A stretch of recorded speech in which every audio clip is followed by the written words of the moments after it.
ভারতের উত্তরপ্রদেশে যমুনা নদীর তীরে আগ্রায় অবস্থিত তাজমহল সত্যিকারের ভালোবাসার একটি রাজকীয় সমাধি।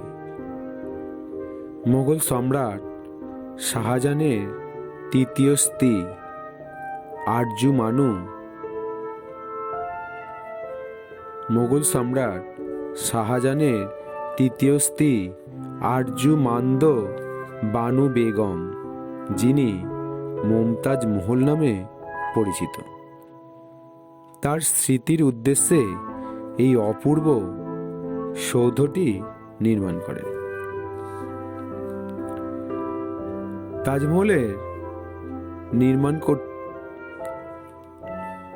তাজমহলের নির্মাণ শুরু হয়েছিল 1632 সালে। তাজমহলের নির্মাণ কাজ শেষ হয়েছিল প্রায় 1653 সালে। 22 বছর ধরে 20,000 শ্রমিকের অক্লান্ত পরিশ্রমে তৈরি হয় ঐতিহাসিক এই সমাধিস্তম্ভ। অবশ্য তাজমহলের নির্মাণ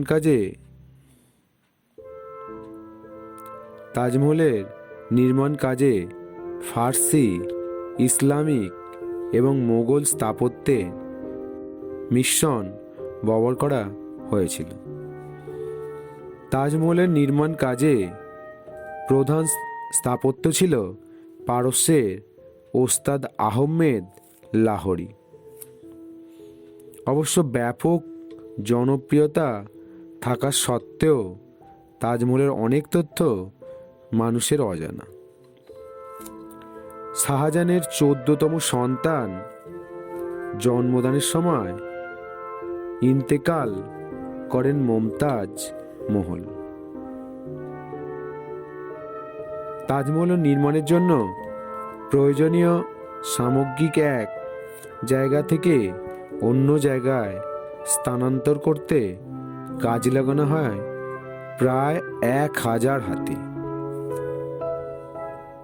ভারতের পাঞ্জাব, রাজস্থান, আফগানিস্তান, শ্রীলঙ্কা, চীন, তিব্বত ও আরব দেশ থেকে আনা হয়েছিল তাজমহল নির্মাণে উপকরণ।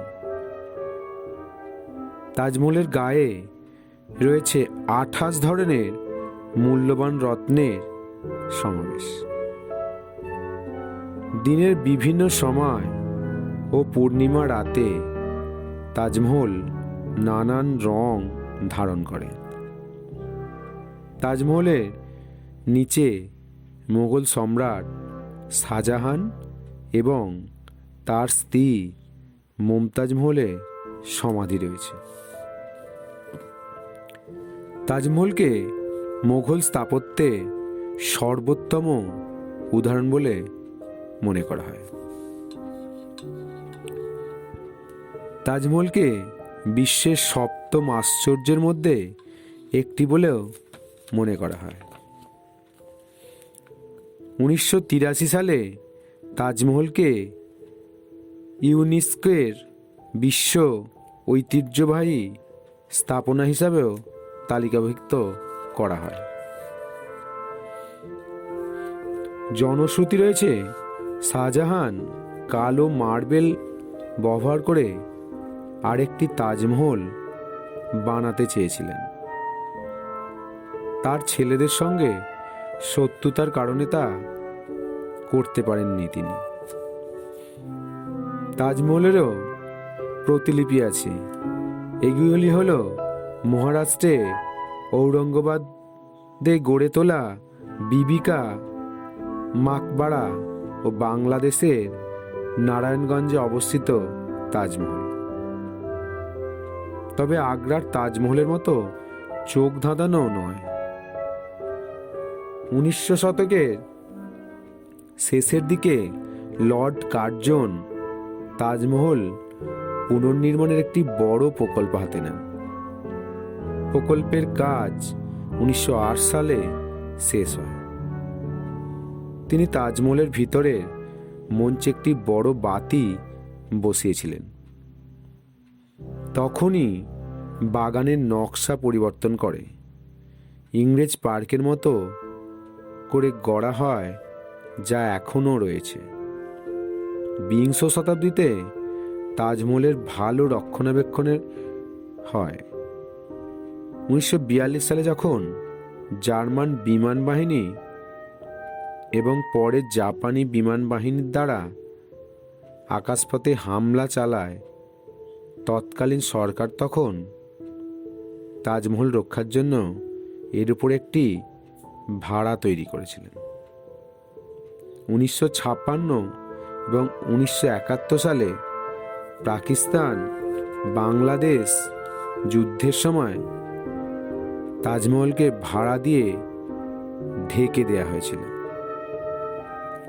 যাতে বিমান চালকদের ভ্রম তৈরি হয়। কারণ ভারত বাংলাদেশের মুক্তিযুদ্ধে বিশ্বব্যাপী আকণ্ঠ সমর্থন জুগিয়েছিল। তাজমহল সম্প্রতি যে হুমকির মুখে পড়েছে তা হল যমুনা নদীর তীরে পরিবেশ দূষণ, সাথে আছে মথুরাতে তেল তৈল পরিশোধনাগারের কারণে সৃষ্টি বৃষ্টি।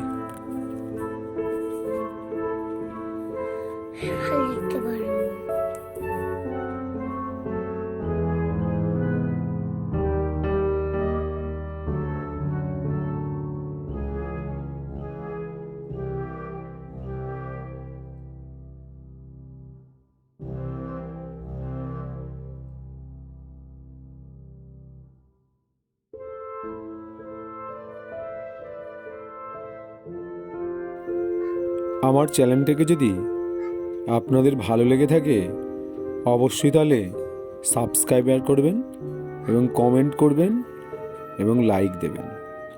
নতুন হলে অবশ্যই সাবস্ক্রাইবার করবেন।